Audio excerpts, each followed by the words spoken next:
Good morning, everyone. I can see people are just joining the webinar, so I'll just give it a couple of minutes for people to come through. Um, Happy Wednesday, and welcome to today's webinar. We're really excited to have the lovely Jack from Sage join us and to talk about a subject that I know is one that everybody asks questions about. How do you price your services fairly and well for the upcoming changes that are coming through with MTD? So without further ado, I will hand over to Jack and we'll see what gems he's able to share with us. Over to Fantastic. Thank you very much for that. Yeah, hopefully there's some gems in there for you guys. Jack from Sage, originally of GoProposal. So I want to talk through a few elements of pricing strategies for MTD. So the first thing I'm going to do, I'm just going to pull up my presentation on the screen there so we can kick things off. So when we're talking about pricing for MTD, this is a big hot topic whenever I speak to accountants and bookkeepers, just because it's going to be a big change, but also it's an enforced change. So I think there's certain things in there, there's certain worries around that positioning of what we're going to be doing within there. So as I go through things today, there's a few key things I want to talk through, and I'm going to come on to that shortly. But just before I get on to that, if you do have any questions, please post it in the Q&A. What I will do is I'll try and keep an eye on the Q&A. So if it feels like it's a good time to answer the question, I'll come out of my flow and answer that. Or if not, I will answer the questions at the end. So please post those as you go through, and I'll do my best to answer them as we're working through, or we'll do a roundup at the end. So just to talk through what it is we're going to be covering today, there's 5 key areas I want to dig into here, really. So the first one is just the challenge itself. Talk about what we think the challenge is, hopefully frame it up in a way that makes it useful to think about that. And then once we frame that up, let's have a little think about why we need a plan and what that plan's going to look like, with some core foundations of strategy and the strategy in action. And then also I want to talk a little bit about how Sage can help if you guys feel like you still need that after this session. So I think when we're talking about the challenge itself, there's 4 key elements to it in terms of what we're looking at there. I think the first one is that we're not sort of set up with a delegated or dedicated sales and pricing system from the start. So many people that I speak to don't have that set up, and they go through the process with just ad hoc conversations, and they price based on experience and things like that, which makes it difficult, because what we need to be able to do with MTD is we need to be able to review, reprice, and re-engage every single client in advance of that deadline, ideally. So whoever's affected by that deadline, we need to reprice them ahead of that deadline. And if we don't have a system in place, it's then very difficult for us to go through that in a way that feels easy, that we're confident in a way that's systemized, so we can make it nice and quick. I think that's the very first part of the challenge. The second part is we've got a new piece of legislation coming in. There's a new approach to the world of making tax digital, and it's impossible to have any pricing experience with that. So there's a whole new element coming into our world. So we don't have any experience when it comes to pricing it, and we don't have any experience when it comes to conversations that we need to have with it as well. Now, when it comes on to conversations, also for many people I've spoken to, there's too many conversations with too little time. So if we're thinking about that very first point there, not having a pricing system in place, we need to get that set up, get that ready before we can start having those conversations. So time is running out in a certain way. Now, it's not to try and create fear or worry out there. It's just that April 26th will come very quickly from the point we're in now. It's now less than a year away.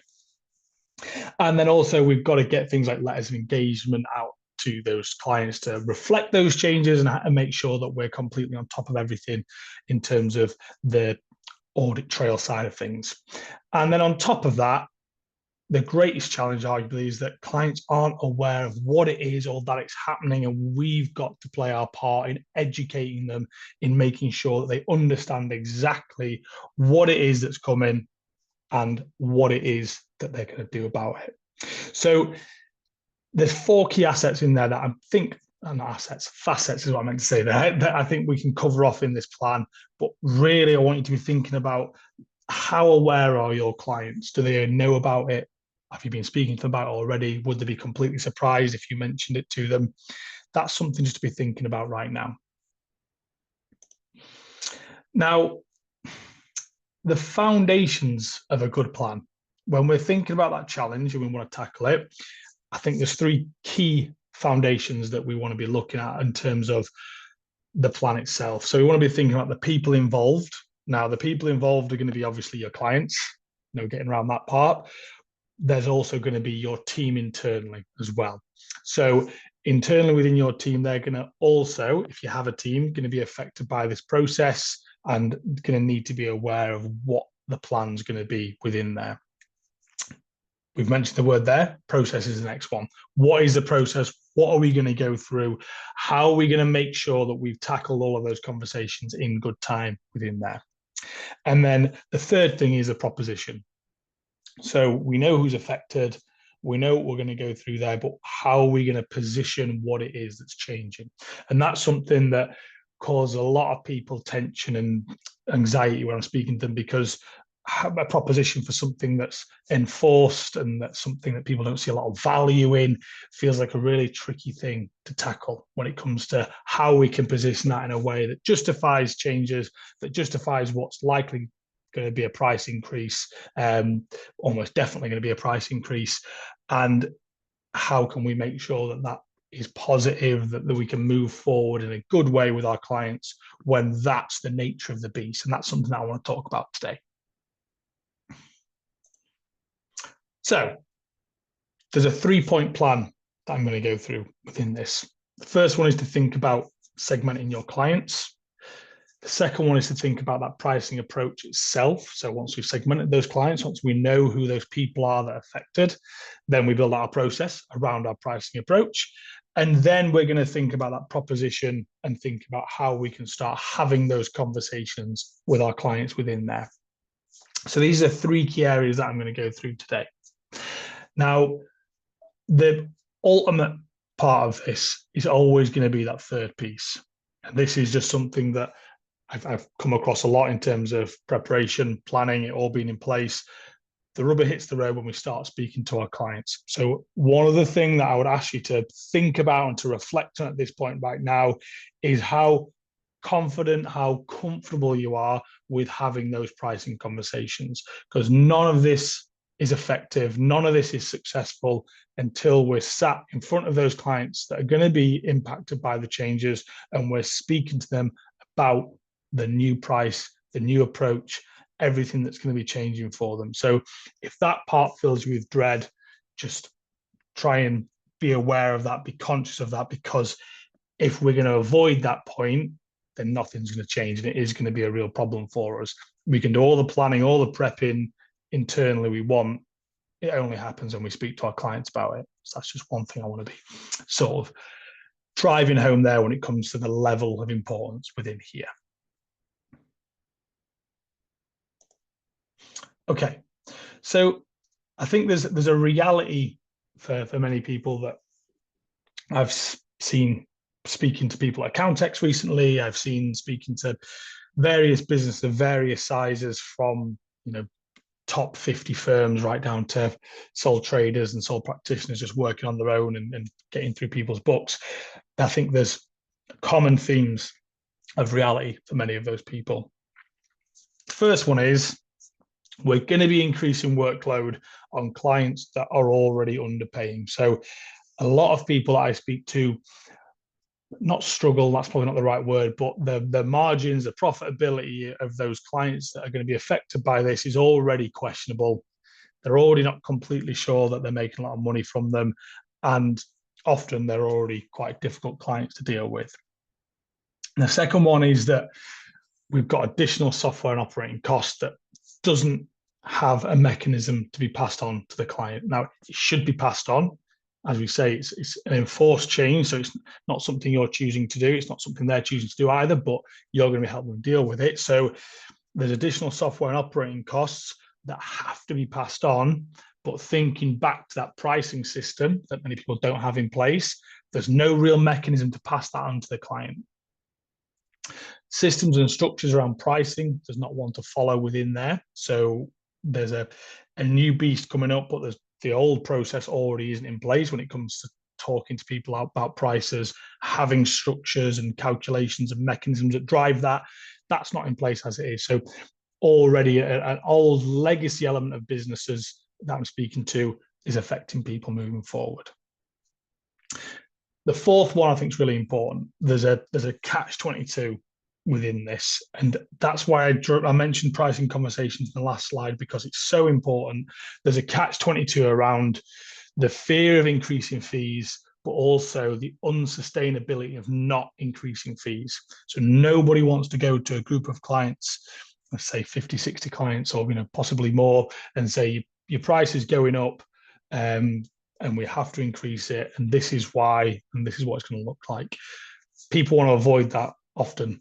But if we don't do it, thinking back to the top 2 points, we're not going to have the profit margin in there, and it's not sustainable to work with those clients. So something has to happen.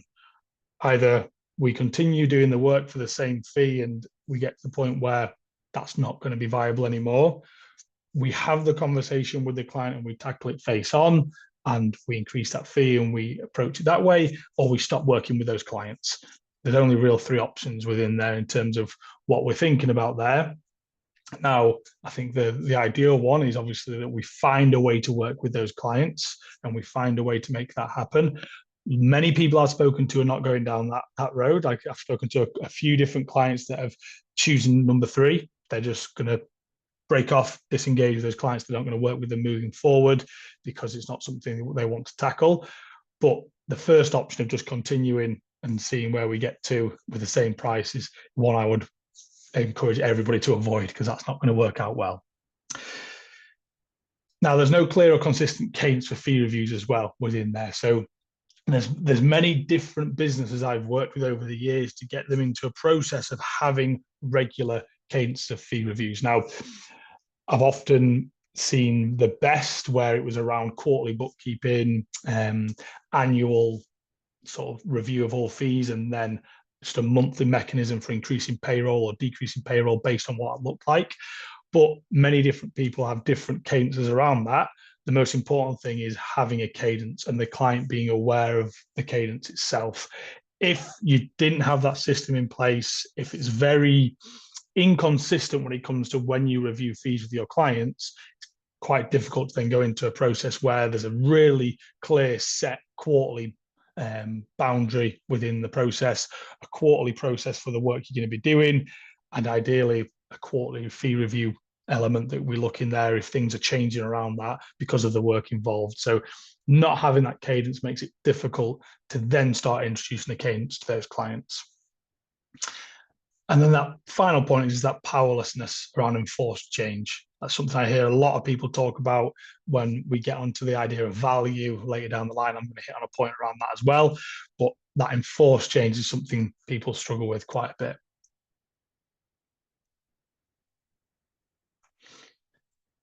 Okay, let's have a little look through a few elements within here. Okay, and a lot of the stuff in the chat there, I will pick through that at the end, but it looks like we can talk about that at the end of the process, but I will keep an eye on that. If you do have a direct question you want to ask me, if you can post it in the Q&A, I think that should be an option. That will make it just a little bit easier for me to differentiate between statements and points or direct questions that you want me to answer. Okay, so let's assume that we started tomorrow. We've got 43 weeks-ish until the deadline starts, April 6th. I'm going to make up a fake business here that I've got that there's 50 or 60 clients affected within there.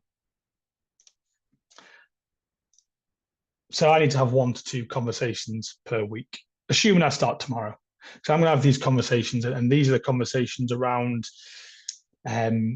elements of what's going to change for them, what their new price is going to look like. And we're going to get onto the segmentation piece around here in terms of what's going to change for them, because that's different based on who they are, what their world looks like at the minute. So I've got to have 1 to 2 conversations per week.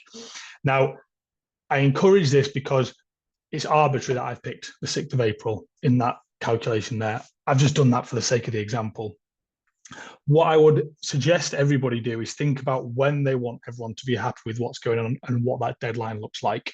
So it may be, and I've spoken to businesses that are doing this, they do not want to be thinking about this in January, and they don't want it to be affecting the Christmas period because they're not going to be able to speak to business owners. So they're setting themselves a deadline of sort of the 2nd week of December for this to all be done and finished.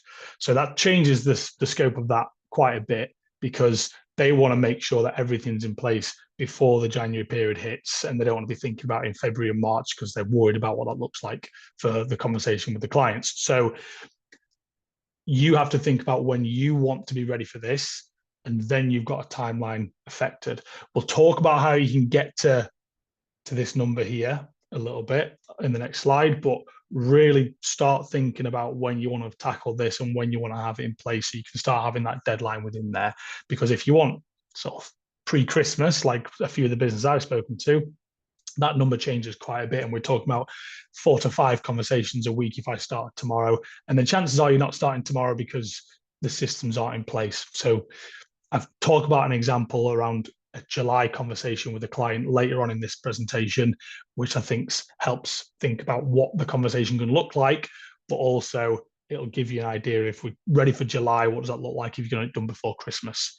You may not have 50 to 60 clients impacted, but it's just worth thinking about that right now.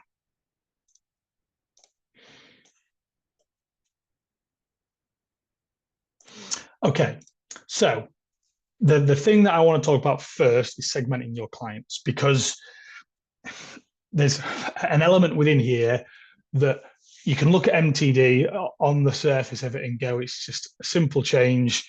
This is the package I'm going to offer. Let's crack on. But that's not going to be the reality of it, because I can see things going in the chat around passed on software costs, people that don't currently have software. There's so many different segments of clients that we're going to be dealing with that we don't want to just have a single package that we roll out, because that's not going to be right for everybody. There's loads of different types of clients that we've got within our base that we're going to be working with. So to arrive at a good approach when it comes to having a pricing conversation, we need to know what it is we're going to be pricing and what it is that we're going to be doing for those clients. So this is where I want to talk about how you can segment your clients. Now, I'm going to give you some examples of questions and segments you can use. I think some of them are pretty universal. You're going to need to do that. But some of them are just to get you thinking about how you might want to segment and have your different sections of clients in terms of who you're going to be speaking with. So the first one is fairly obvious, is a business type, because we're going to know, 1, who is and isn't affected, and then 2, the complication of how they're affected. So business type's really useful because those first 2, for example, sole traders and landlords, sometimes they blend into a single client. So just having that segment and having that understanding of who we can rule out and then who is more complex and not so complex is going to help us with a really nice starting point. So what's a business type that we're working with? Second one, again, really obvious, teaching going to suck eggs sort of situation here, is what's their turnover and when is their threshold going to be affected.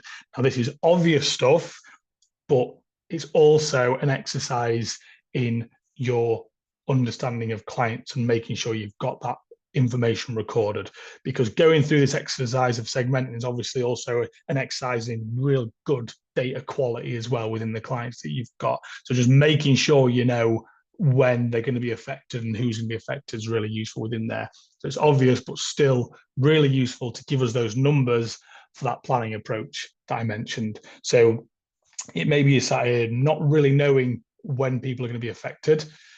These are the clear and easy starting points for that, to give you that number, to give you that deadline, to give you that conversations per week sort of velocity that we can start using within there.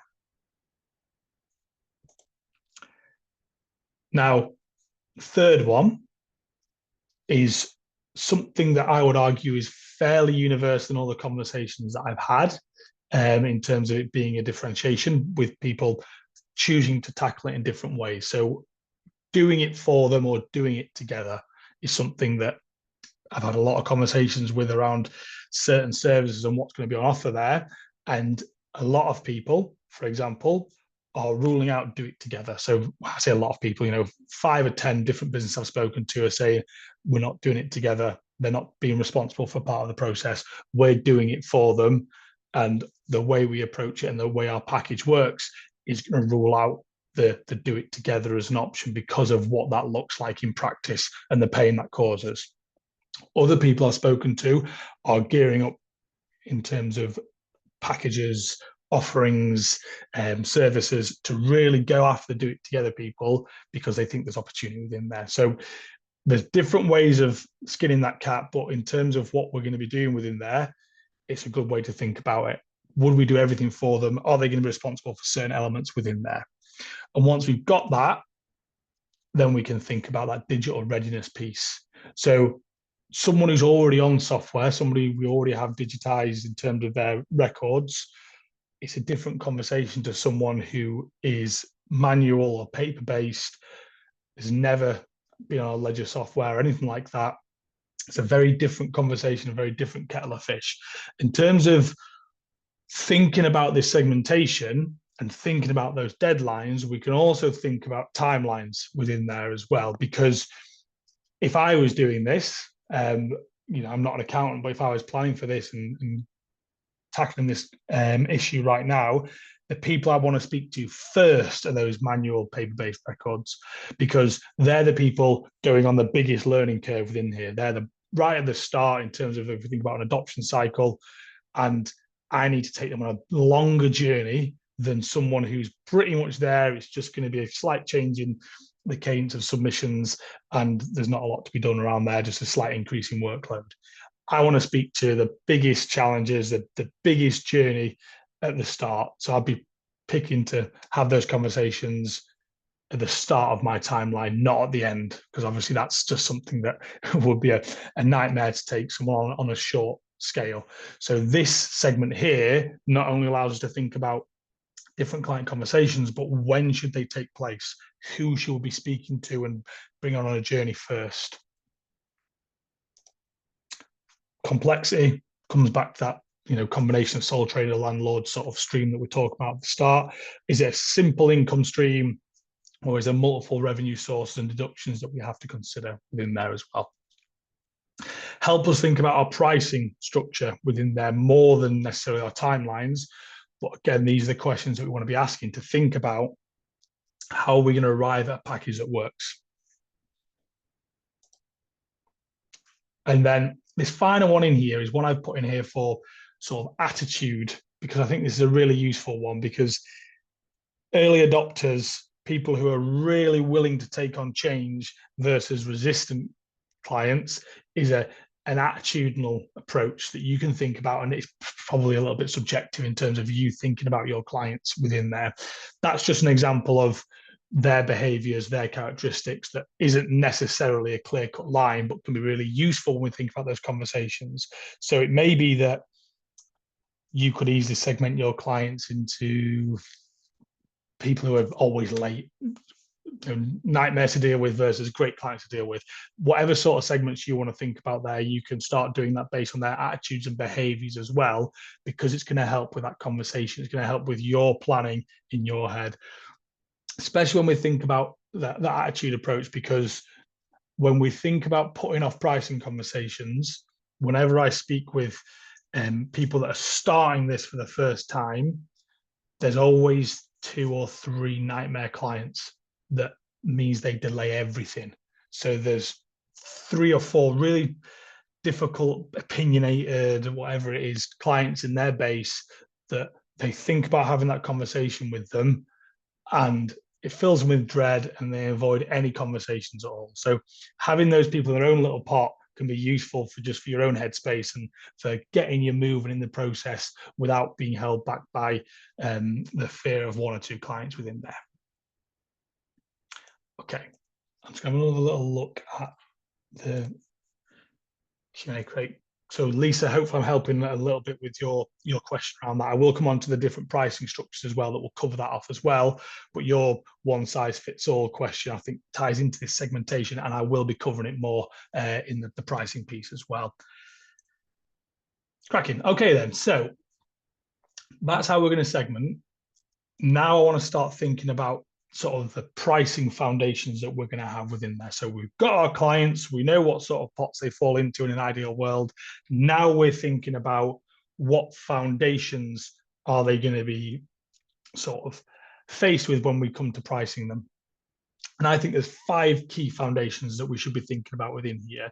And the reason I want to give you foundations, it might sound a bit fluffy, but the aim here and what I'm trying to do is give you guys hopefully some thinking points for how you can go away and build your own structure. So I'm going to go through an example structure that I've built with people within Sage and sort of consultation with other accountants, but that's not going to be right for everybody. So hopefully this combined with an example structure gives you a couple of different approaches to then be confident that you can go and do it yourself if you're not already confident in that, obviously.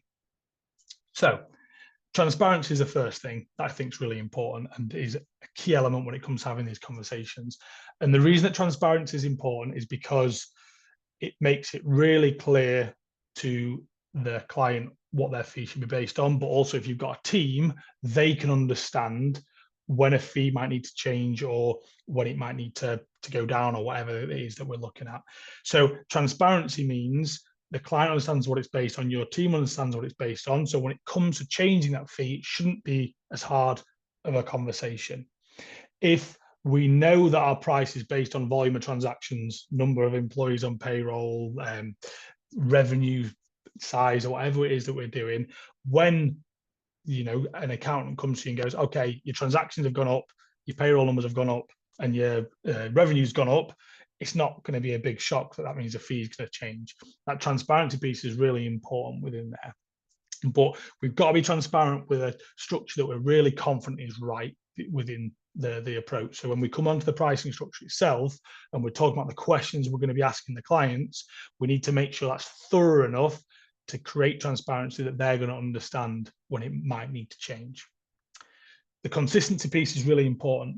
Every client needs to go through that same structure. Again, that's another reason why we need to make sure it's thorough when we think about the calculations and questions we're going to ask. And the reason it needs to be consistent is because that's how we're going to get profitability. We can't have, coming back to our group of nightmare clients, we can't have a group of 10, 15 clients that we don't want to have a conversation with staying on the same fee, because that profitability will go down. So if we're not willing to put those through that structure, we're going to cause ourselves problems. So consistently, everyone needs to go through it. Value is the third one. So the pricing output should focus on value and not time within there. So try and avoid time-based approaches. That's just my view within there. Many people will disagree with me on that, and I've had many sort of debates and conversations around that. But value is really important. Now, I've had this sort of pushback on this point quite a few times speaking to people when they say, well, there isn't any value in it. There's no value in it because they've been told it has to happen.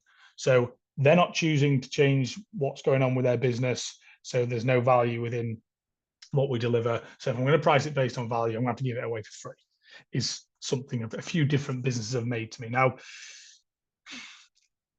I get that in terms of the perceived value within there, but there's lots of enforced rules that we have to follow that still creates a variation in value. So if I think of an example of going to do my MOT on my car, I'll be honest with you, I wouldn't choose to do that if I had to every single time that I go out and drive my vehicle. Having an MOT is not something I would choose to go and do, but I will pay more for a mechanic that I trust isn't going to rip me off, or a mechanic that I know will find every element that's wrong with it, but also do an additional check and point out other things that weren't flagged with the MOT, for example. So there's different variations of value and enforced rules that we have to follow that we can deliver as a business owner. Just because they've been told it has to happen doesn't mean there's not a value that we can offer in that process. It needs to be systemized. So everybody needs to be able to deliver the price consistently. So when we have consistency, it needs to be easy to deliver, and it also needs to be quick to deliver. So number 5, it needs to be efficient. We can't, if we're having 3 conversations a week, that can't take us a couple of hours to go through and plan for and prep for, because as soon as you got something that's going to take you 9 hours in a week, you're going to struggle to find the time. It's going to be stressful. But also, if you're someone who wants to put it off and doesn't like the idea of it, that's a great excuse not to do it. If your process takes you ages and you've got loads of urgent things on your plate, but you don't want to have pricing conversations, you're going to give yourself an easy way out there, because you're going to go, oh, it takes so much time. Great. I'm not going to do it right now because I've got other more urgent things to do. So we have to be efficient to save that time, one, for your own margins, your own sanity, but also not to give yourself an easy way out of that process as well. Cool. Okay. So I want to come on to now and just look at the pricing strategy in action a little bit here. So I've set up a little fake business that I've got in here. It's called Ascend Accountants and Business Advisors. I've got a chance to speak to a client in June 2025. So the month that we're in now, obviously, a client that would traditionally pay 2026, but I'm going to get ahead of the game and I'm going to introduce what's coming now. So whatever that chance is to speak to them, let's say they've got a query and they've booked a meeting with me, I'm sort of building in a new pricing conversation around that as well. So I'm speaking to a client in June 2025 about what's coming. And I've got a MTD pricing structure that I'm going to go through within here. So I've set up my 1 to 7 process within here. Now, if we think about our segments, not every single one of these is going to be relevant. So my first one is setup and training. That's software setup and training. I'm not going to need that for people who already have it and maybe they fall into the digital ready, do it together segment that I've built. They don't need that, but it's there for my other segments within there. I've got my quarterly updates that I'm going to be doing for them as well. I've got data processing, bank reconciliation, bookkeeping. I've got the actual tax return itself, so the submission. And then number 7 is in a completely different color, because this is my new opportunity that I've spotted in this process, which is I can start offering tax planning within there as well. Now, I've got loads of amazing information at my fingertips that I can go through. So we can ensure that I've got a new shiny thing that I can offer my clients that's going to be really useful for them. Now, what I want to do here is just work through this structure in a way that talks about this around those foundations that I mentioned. Just before I do, I'm just going to quickly check. There's no other. Okay, yeah. So here we go. So just make sure there's no other question there, guys. Let's get going. Okay. So I've got my first piece within here, which is the setup and training side of things in there. So my value is the expertise in the transition, setting up your ledger or data capture solution and training you up is what I'm going to be talking to them about. I'm sure you guys can come up with something much more catchy and exciting than that. That's just my effort at talking about value within there. But then in the transparency piece, now what I'm thinking about is, what am I going to talk to them about to understand where that fee needs to be? So it may be that I already know the answer to this question. In this instance, I probably do. But I want the client to be aware that we're talking through that and asking that, so they know that this is part of the process, because that's the transparency piece. So is it a basic conversion? Are we opening balances and monthly journal entries? Are we going to be doing a full year's worth of data within there? Now, there's other questions I could ask within this. I could have in my training question, is it going to be a virtual session? Is it a team of 3 people where I'm going to go to their place of work and deliver it over an afternoon? What's going to be the preference there in terms of how that session gets delivered? That would, again, affect the amount of time, the amount of money that would cost. So I'm going to increase my fee based on that. But it's really easy to get an answer on that and to get agreement on it, so it doesn't change. If we don't ask the question around where's it going to happen, and then the client goes, oh, great, we've got training, come round, next week into the office and we'll do it a few hours together, then they're taking ownership of it, they're taking control of the situation. Whereas if we upfront and off that question and they know that variations affect the amount of cost it's going to be, then we've got control of that situation within there. We then come on to the quarterly updates. So again, it's systemized. I want to talk about within here. It's systemized based around a simple scalable pricing foundation on revenue range. So I'm going to scale my fee based on revenue range within there. And then the consistency comes in looking at the quality of records. So I consistently look at what it is that they're going to be doing within there, what the quality of those records look like, and charge a fee based on that. That consistency is important because it means that someone who's a nightmare, really poor quality records, or doesn't maintain things that they control at their end in the right way in the do it together segment, has something that's going to change their variation, their fee. So it's consistent because I'm treating everyone the same based on the quality of those records. It's a great question to ask in this process. We then come on to data processing. So the value piece that I've gone there is that we're going to give them that look under the bonnet, all the work that we're going to be doing to ensure all transactions enter the ledger by scanning, set up bank fees, monitoring code and requirements. These things that I've seen a lot of people do in the background without really making it clear what it is to the client. There's that little value piece within there as well. So that process of giving the client the look under the bonnet and everything that's going on, the behind the scenes view of everything that goes into making sure this happens can be a really valuable piece that we can present to the client. And it's systemized because I've got a really clear metric in terms of how that fee is going to change. So I've just got it based on items to process. I've got a £1 per transaction base fee, and I'm banded it up from 1 to 10, 11 to 50, etc., etc.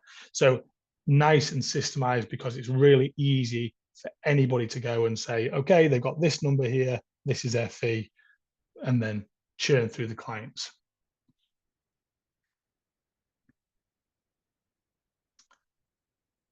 Bank rec.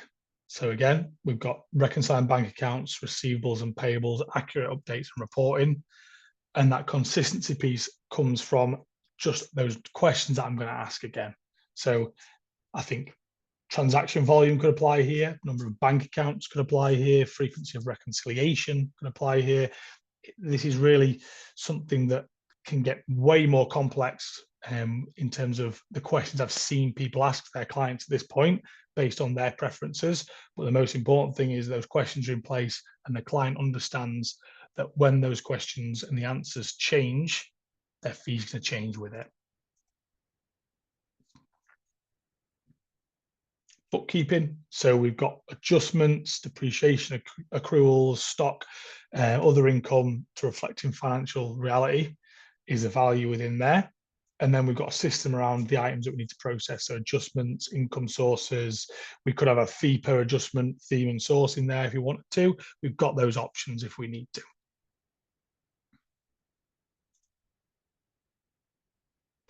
Then the tax return. So we've got simplified compliance with MTD as the value that we're driving home there, ensuring accurate, timely tax submissions and ensuring that the admin burden and sort of pain of last minute change has been removed from that. So that's how we're going to position this. But again, consistency is around those accurate filings through a structured process. So we're ensuring that there's a value and process exchange on data collection, pre-filing checks, for example, that we're going to be doing within there. We may have draft computations that we discuss, review adjustments, and then take ownership of that, hitting that button within there as well, because there is value in hitting that button and taking ownership of that submission.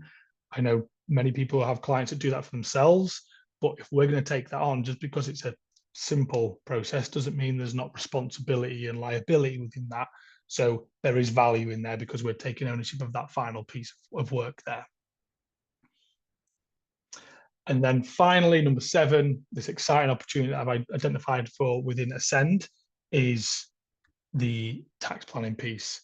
So we get to deliver what we enjoy the most. Well, many people I speak to in the space enjoy this the most, but also this is where it can get really exciting for the client around tax efficiency, liabilities, prepping for the future, inheritance, things like that. So you might have real-time tax estimates. You might help them with scenario planning. There may be a cadence that you set up where you have quarterly conversations with a set agenda where you go through all of these different things that you're going to help them with. This is a really nice opportunity for the segment where it makes sense to have that conversation. So this is not going to make sense for everybody, but we've done our segmentation and we've identified people where it might make sense, so we can go through and introduce this service to them. Great. So I think what I want to talk about here on this page is just thinking about those various questions that we're going to ask. So we can share the slides afterwards, but just as a simple single page that I wanted to give you guys, these are the questions that we might have for everything that we've got across there. What are we going to be asking to get our outputs? So, and I went through each slide individually there, but this is just to tie into that pricing strategy of the questions we're going to ask to give us the outputs we need to charge a fee based on that. Okay. So just want to think about how we can be ready for our pricing conversations within there. Now, I'm just going to have a little check again at this point of the Q&As to make sure I've not missed anything. I think we're all good there. Check the chat. Okay. I think there's a few things in the chat that I will pick through at the end, but for now, let's have a look at this conversation itself. So when we're getting ready for a pricing conversation, I think there's, again, 5 or 6 key areas that everyone should be thinking about within here. So that first one is introducing MTD early. It's really important. So in my example, I'm having a conversation in June 2025.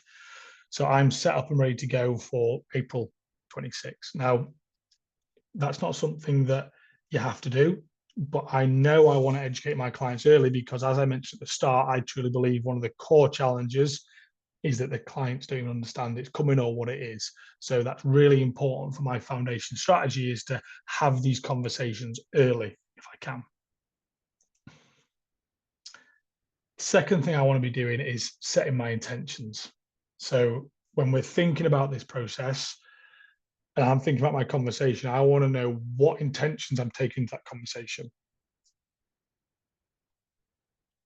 Now, that sounds for some a bit fluffy. Again, I know, I appreciate that, but really it's really important to think about how you're going to structure that conversation, because there's certain things you're going to want to make clear to your client are your intentions. So when we're talking about the value piece, I know there's some points in the chat around what the central point of value is.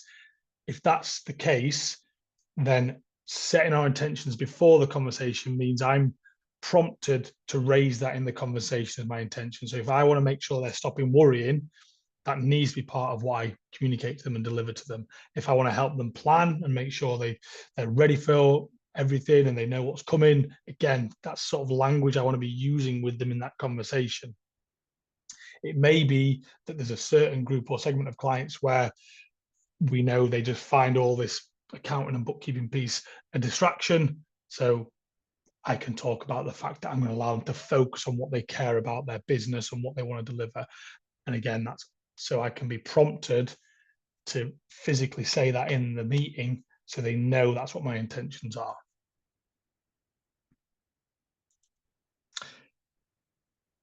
The third thing is we want to make sure we tackle that billing question. So this is just an admin piece really on the surface of it, but actually I'm going to go through a little diagram shortly that takes you through why this could be a little bit of a challenge and why it's worth thinking about now, so we know how we're going to tackle the conversation with the client. Is there a chance to introduce new billing processes now to be ready for the new world of quarterly process, which I think is easily tackled by moving to a monthly billing cycle and having everyone monthly billing? But again, there'll be people that disagree with that. Pardon me, but that's the example that I'm going to go through shortly. Then how can we frame up our new pricing structure? What's changing? Why is it changing? What are the fees based on? Why should they care? So we've got our value piece. What's the value in them for each of those individual services that we're going to be providing? We know what it's based on because we've built our list of questions. We know why it's changing because of the legislation and what we've been told we need to do, and why the government wants this information the way it does. And then what's changing will be many different facets of that in terms of ways of working, ways of billing, regular conversations. So when we're thinking about framing this up, there's many different things that we want to frame up to those individuals to make sure that they know exactly what's changing. So it's not just going to be that pricing structure within there. The chances are you're going to have different ways of working that they should be aware of as well. It will come out of that pricing conversation, I'm sure, but just make sure that's clear within that process. Now, the fifth one is easier said than done, I think, in terms of being ready for objections, especially if you're someone who, again, is put off these conversations because of objections. And I can't think of many other reasons why people will be afraid of having this conversation other than because the client's going to object to it. But one of the things that's going to help with that is to pre-plan around what you think they're going to be. So have a rehearsed answer for why my fees have gone up, for example. Why have my fees gone up? Well, because of this, because of that, because of this. Not saying that's a magic bullet, and just having a rehearsed answer means that they're going to go, oh, brilliant, yeah, fantastic. What it will do is give you a platform and a bit of confidence to have a response to that in that situation that you might feel uncomfortable about. So legislation's changing. We're going to go beyond compliance with what we do, or we're your security blanket from fines, or whatever that's going to be. Just have a response to that objection that frames up why things are changing, and also is not just a point where you offer a discount to the client, because that's often what comes from that process, that conversation. A response to objection is discount. I've seen that many, many times, and it's just because it's the easiest way of tackling an objection, and often placates the client because that's why they object, because that's what they're trying to get. But I would encourage you to have a response that isn't just reducing that fee. And then finally, have a set agenda around that. So ensure that you've got a systemized conversation that you can go through, because again, that's a nice security blanket that you can go through. It looks professional, structured in a meeting. You could send through it beforehand in terms of what they're going to be going through. And it just allows you to systemize that conversation further. So if you do have someone else in the business that can help with these conversations, an agenda is a blueprint internally as well as externally in terms of expectation setting.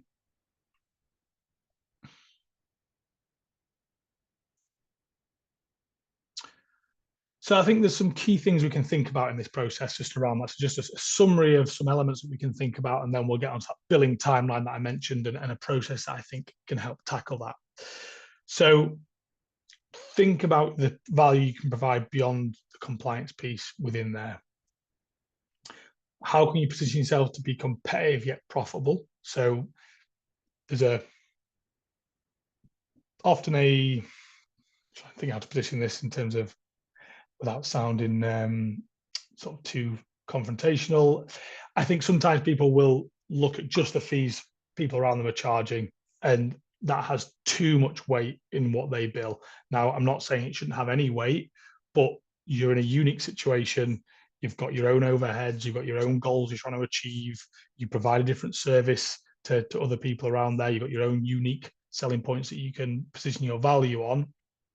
So there should always be a bit of tension between what competitors are charging and what profitability looks like for you, because if you go too far one way or the other, the pricing isn't going to work. So just to be aware that competitors are important, what people are charging around you are important, but what's more important is your unique situation and what you're trying to get out of your business, why you set up, and what your overheads are. So handling objections from price sensitive clients. Now, that's a question to think about, but it's not necessarily one that is going to be easy to answer, but just have a process of what you're going to go through. And for many people, the process is to be ready to disengage, because you can't have a client that objects, gets a fee reduction that doesn't work for you, and then you have to work with them moving forward, because that's not going to be very sustainable. So in that objection handling process, it may be that the final outcome is that they're not the right client for you, but just think about what that would look like, what would get to that point, and be ready for that conversation. When are you going to be reviewing and adjusting pricing to reflect the requirements? That segmentation should help steer you in terms of those timelines of who you tackle and when you tackle them, but just be thinking about the fact that just starting having conversations and going through everybody you've got in a whole sort of homogenous group isn't going to work. And then the final one I think is really useful, because you're going to have your current clients that, they may not be your ideal clients, but they're your current clients.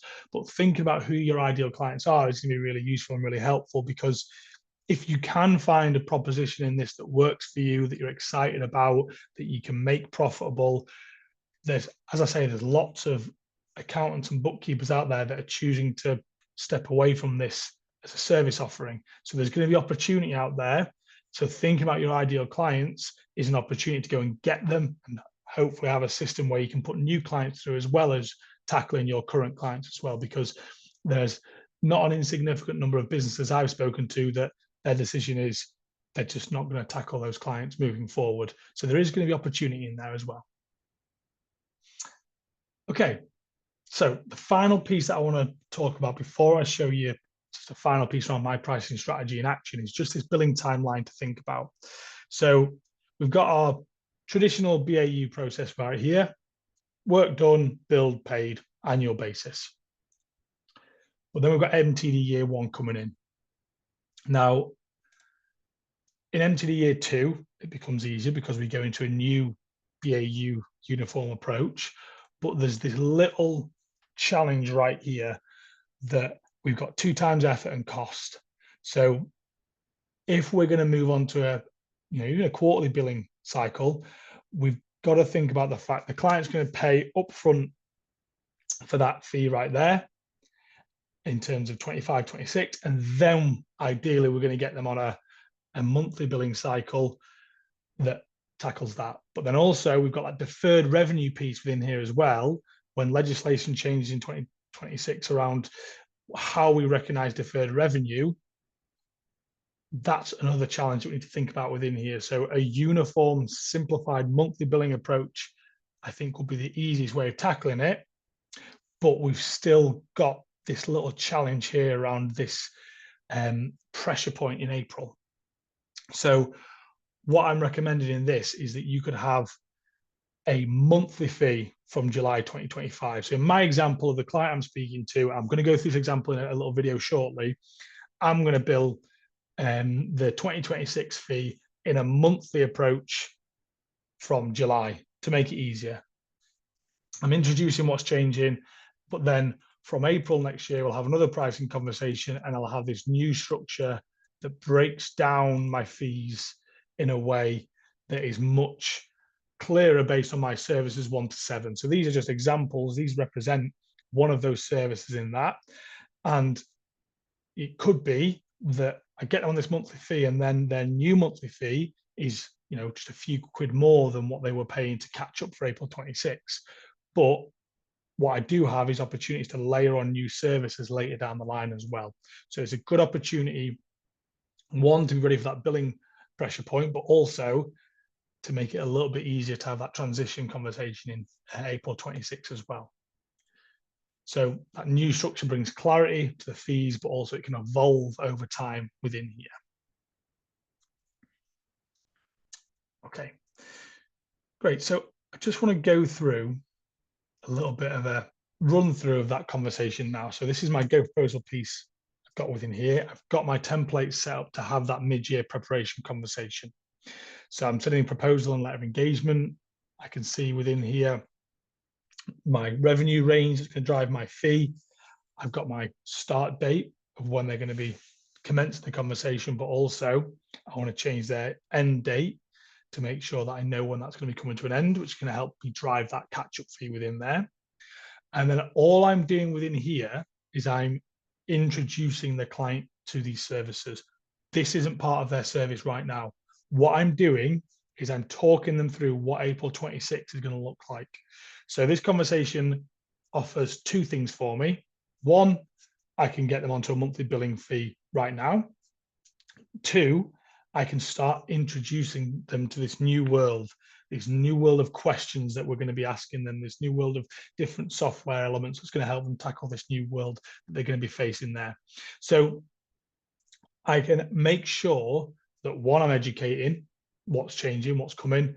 Two, I'm introducing them to a new pricing structure. And three, I'm changing that billing cycle to tackle that element that I mentioned there around that pressure point. Now, in this process, what I'm doing in here is I'm also going to introduce the services and the costs to them so they can see what the cost is going to be. But it may be that you don't want to do that. You don't want to talk about price right now. You just want to talk about structure. That's what many people have chosen to do that I've spoken to. Now, within here, what I've got is my standard legacy fee in there, billed across the remaining months within there. So I've sort of shrunk that timeline for that £600 that I mentioned. It wasn't quite £600 there, but you get the example. And they're paying across the remaining months that I've got within there. And then all I'm doing is going through into here and introducing them to those services. So everything that I mentioned in terms of that value point is in this document now. So my proposal that I'm going to send out to them will introduce them to those services and what those fees are going to be. They can see how they're catching up for their self-assessment, but then also I've got those elements of the services that I'm offering with the value proposition introduced to them in this document, as well as all those questions they've answered to understand what that fee is based on. So all I'm trying to do there is, again, educate and make it really transparent and create that system that I can consistently go through, as we mentioned at the start. Now, I just want to show you here as well, this is a digital signature element that we can have within there. So I can sign this digitally if I need to. So that efficiency piece is tackled by making that nice and quick and easy within there as well. Okay, so just before I have a look through the final piece in terms of any questions that I've missed, I just want to talk through how we can help here. So we've got the 100-day plan that we offer as part of our MTD resources. So if you haven't seen that yet, please visit our MTD hub and you can see the 100-day plan as well as digital resources around segmentation and things within there.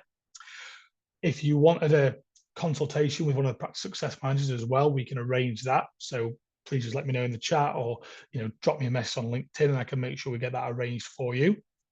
We've obviously got all of our tools that's going to help you transition from manual clients to digital clients within there, but also my team within the business would help you get trained up on this as well. So human-led training to make sure this is really easy for you guys is something that we pride ourselves on, because we want to get you in front of actual humans that talk you through how you can use this software, how you can help your clients, how you can manage that transition within there. So that's just something that we want to make sure that you guys get access to within there as well.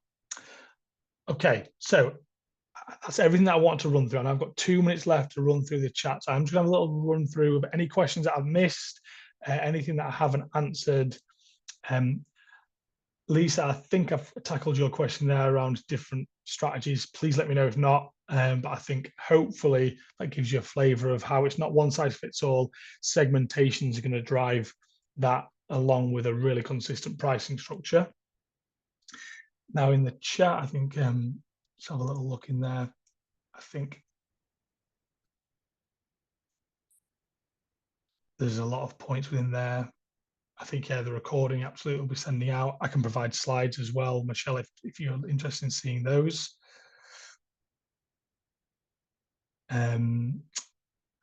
So Ariana, I know you mentioned there that you don't think there's additional software costs within there. That was more around people who aren't already there in terms of having software. So additional software costs would come from individuals who are on manual based records.